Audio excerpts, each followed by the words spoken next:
Selling online is brutally tough, and it's getting harder. Audiences, they're hyper-skeptical, so most marketers think you need a slick professional webinar to make sales.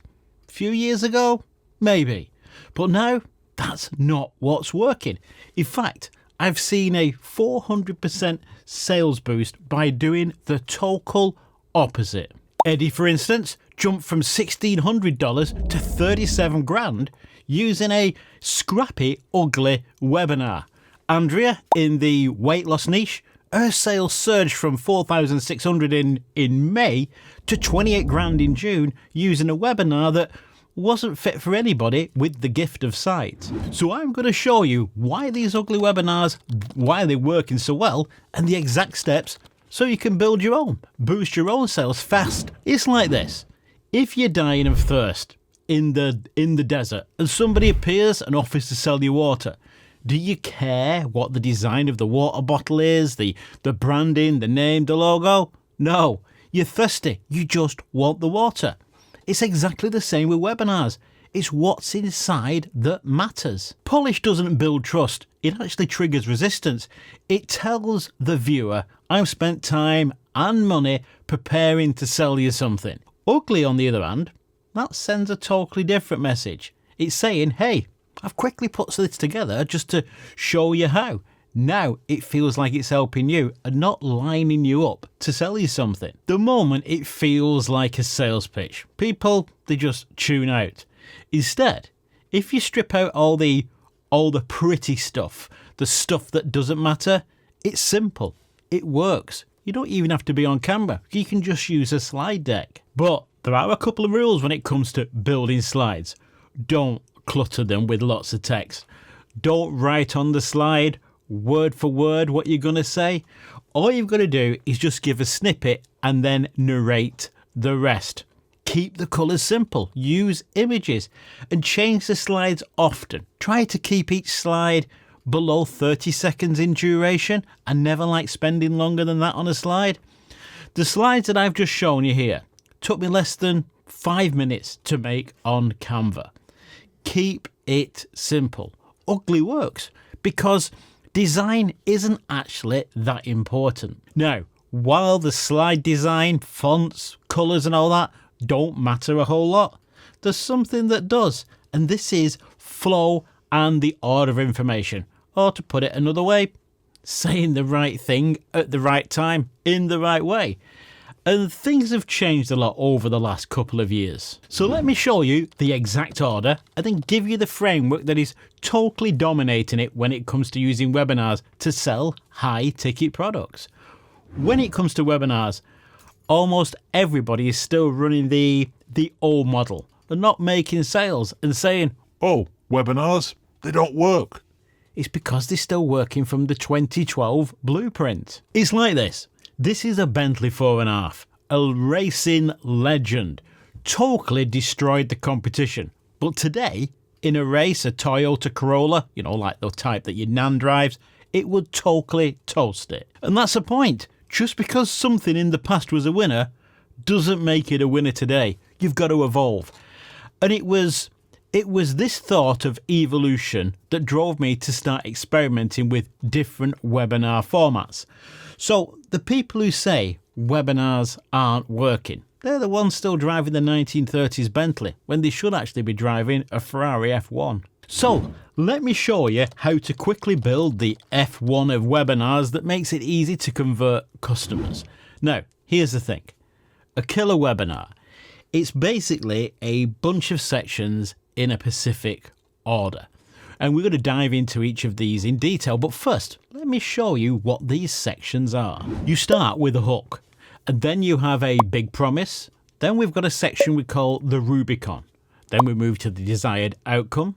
Then we've got the inclusion and exclusion section, the origin, the benefit, the content framework, the tie-up, future pacing, and then of course we finish with the call to action. So let me show you what each section does and then break it down into steps and show you how it fits into the ugly webinar framework. We start with the hook. Understand this. Nobody comes to your webinar thinking, great, I get to watch a webinar tonight. They are thinking, is it going to be worth my time? What's in it for me? And you've not got long. I mean, like 15 seconds to prove that it is. Remember, the webinar is about them. And that's where we start. We get right into it with a compelling hook. Now, there are a few different types of hooks. There's question hooks, there's statement hooks, fact hooks, credibility hooks, loads of different types. But one of the easiest to pull off is the question hook. We ask them a question that they want the answer to. Something like, do you ever wonder why you're struggling to get new customers while your competitors seem to have an endless stream of high-paying clients? Then what we do, we twist the knife and we increase the pain, we amplify it.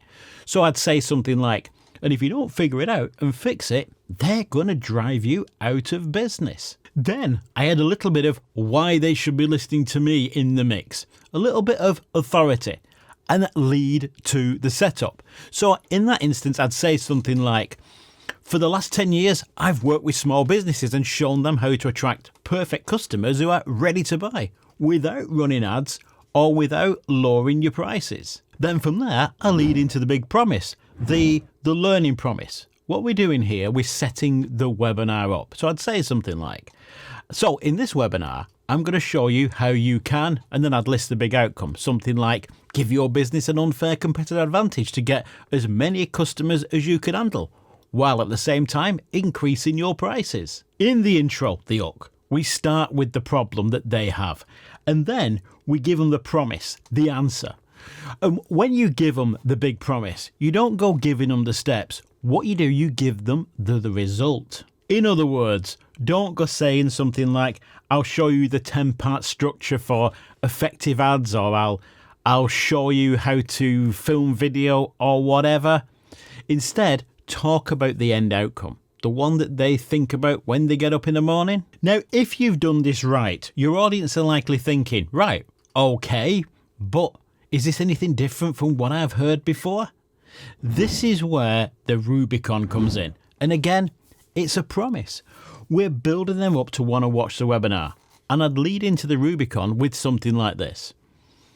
If you've not watched this webinar before, you won't have seen what I'm going to show you because it's totally new. What I'm saying it's new. I'm saying it's different because people want new. I mean, nobody is going to listen if they think they've tried it before or they've tried it and it didn't work. They're not going to say, Oh, I've tried this 3 times before and it didn't work. Never mind, 4th time lucky. So make it sound new and make it sound exciting. Then the next section, which is the what's possible. And you transition from the Rubicon into this section smoothly. And here's the thing. If you do this right, it feels like a natural flow. So this is kind of how it would look if I was doing it on a webinar. If you've not watched this webinar before, you won't have seen what I'm going to show you because it's totally new.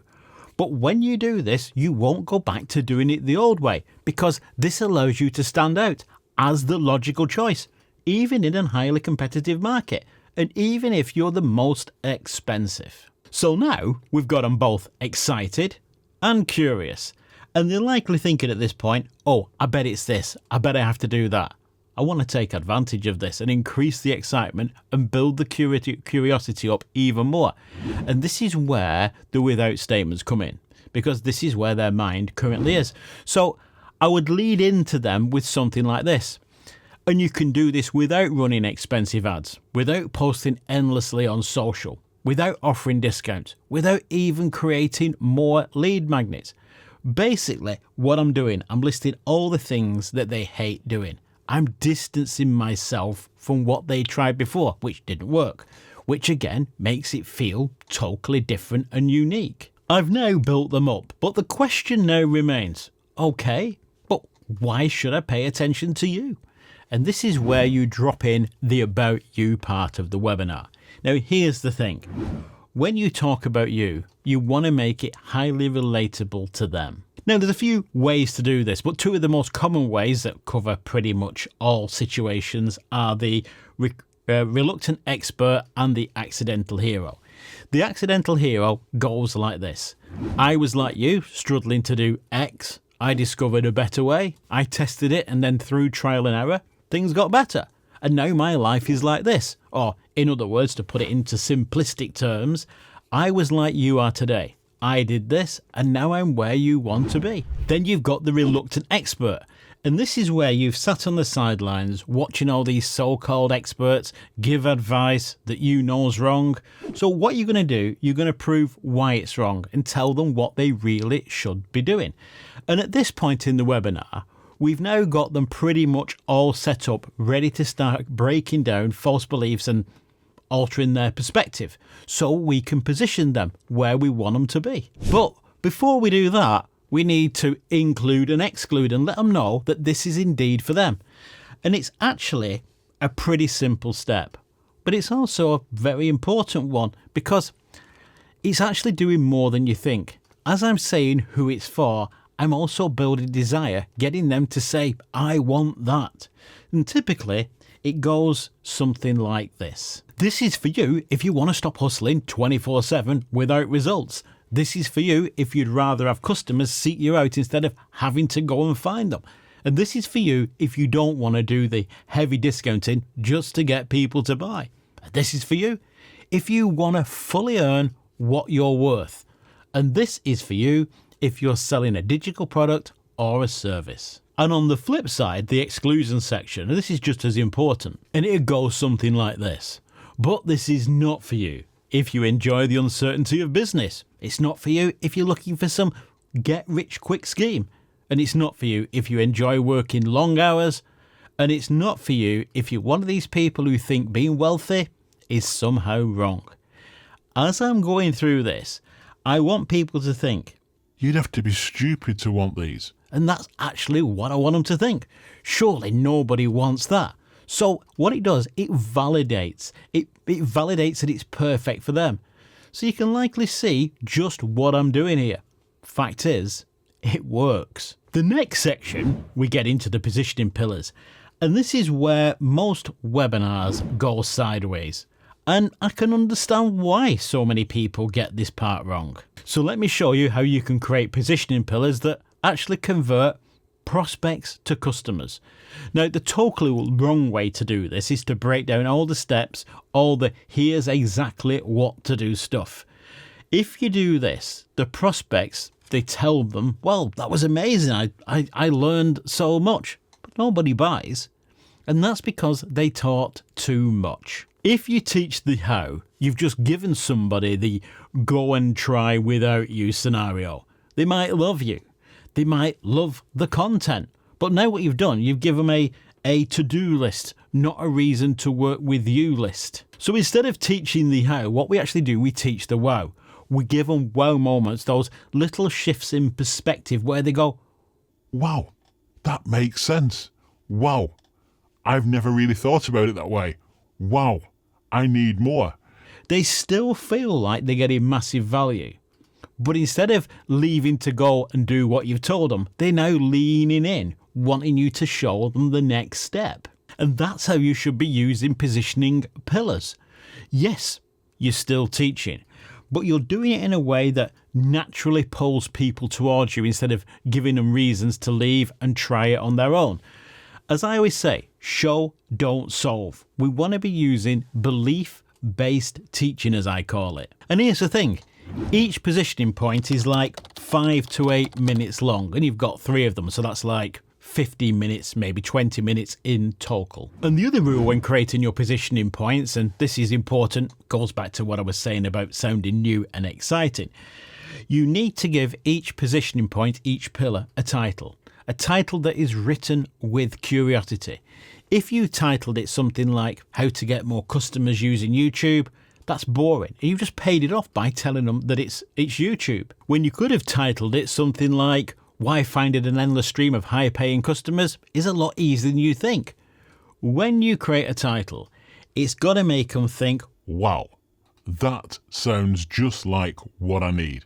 The titles look upon them more like headlines. They've got to build curiosity. You've got 3, maybe 4 pillars. And in these positioning pillars, you want to be knocking down objections. You want to be showing them what's possible, letting them see that they can achieve it. You want your 3, maybe even 4 positioning pillars to be coming at things from slightly different angles. You don't want to be making all your pillars sound the same. If you do this, even if one pillar doesn't land, you've still got another couple that they're interested in. What you don't want to be doing, you don't want to be telling them something that they've heard before. You don't want to be telling them something that they already know. And with a little bit of thought, you can take pretty much any topic, reframe it, and make it feel new, even if it's not. Now, when you do that, your audience believes that what you're saying is unique and valuable. It's about changing the perception of your audience, showing them what's possible. You want to be knocking down their objections and positioning them to become clients. And that's why, of course, they're called positioning pillars. And you need these to lead naturally into the tie-up section. And this is where you've taken everything that you've spoken about and the positioning pillars, and then you do a recap. You see, people only really remember the last thing you said. It's actually called the recency effect. You summarize your discoveries into a cohesive, simple sentence. And what you do, you anchor the audience's belief that your method works.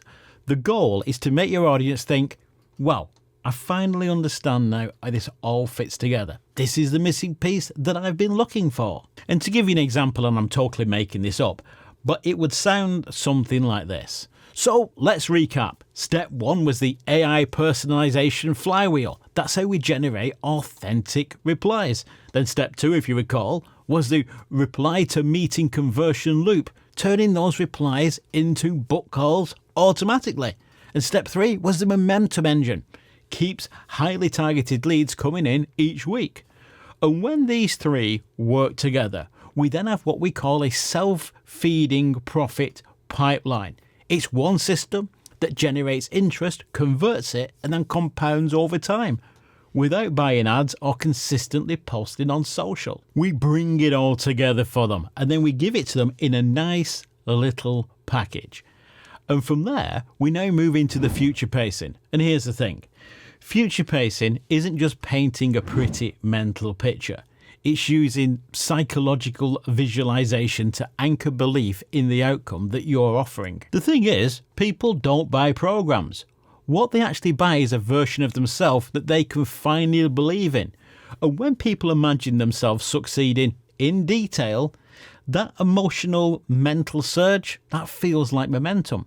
So by linking these emotions to your system, your solution now becomes unforgettable. So to give you an example, a typical future pacing could look like this. Imagine finally having a consistent flow of leads. How would that change your business? Imagine being able to charge more than your competitors and not having to cut costs. Would that make it easier to run your business? Imagine being able to hire the best staff and pay the staff well so they never want to leave, because finding staff is hard, right?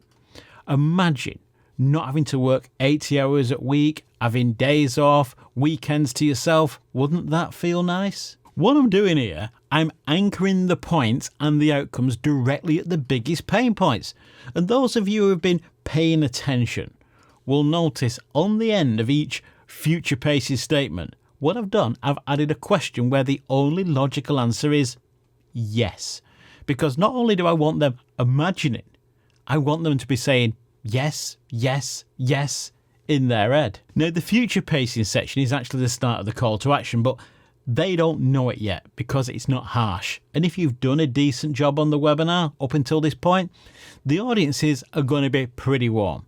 But the next section, if you word this wrong, you'll blow it. You'll snatch defeat from the jaws of victory. So let me show you how to exactly say what you need to say, so they're actually excited about becoming a customer. Now, what we've got to do, we've got to contrast their present versus possible futures. We've got to get them to see the cost of not acting. We're all without being salesy. And we've got to use hope to empower them and make the decision so that becoming a customer seems the next logical step. So, to give you an idea of how this may sound. So you've now seen how our AI system generates real conversations, converts them effortlessly into book calls. You now know what's possible, but here's the truth. If you go back to chasing leads the old way, In 6 months, you'll still be stuck chasing clients manually, begging people with cold outreach emails. All the while, the other agencies that are already implementing this are attracting more customers than they can handle, while you're still wondering where your next client is coming from. As you've seen, it doesn't have to be like that. You've now got the map. You've seen the system.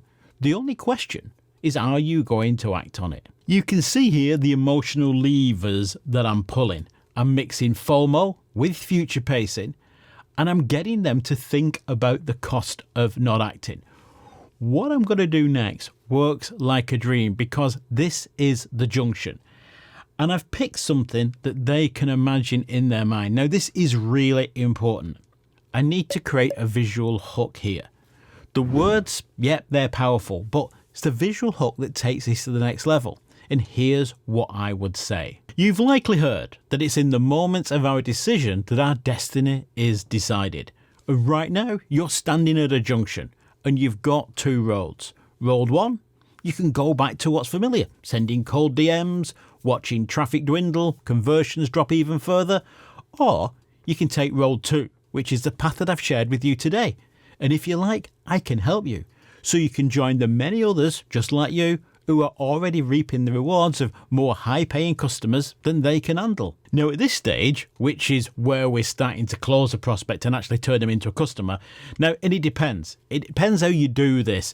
If you're inviting them to a call so that you can close them on the phone for a high-ticket offer, or if you're going to be going direct to a sales page, which is typically a lower-priced offer. And so we're clear here. I call a lower-ticket offer anything up to like 2K, and I just run that to a sales page.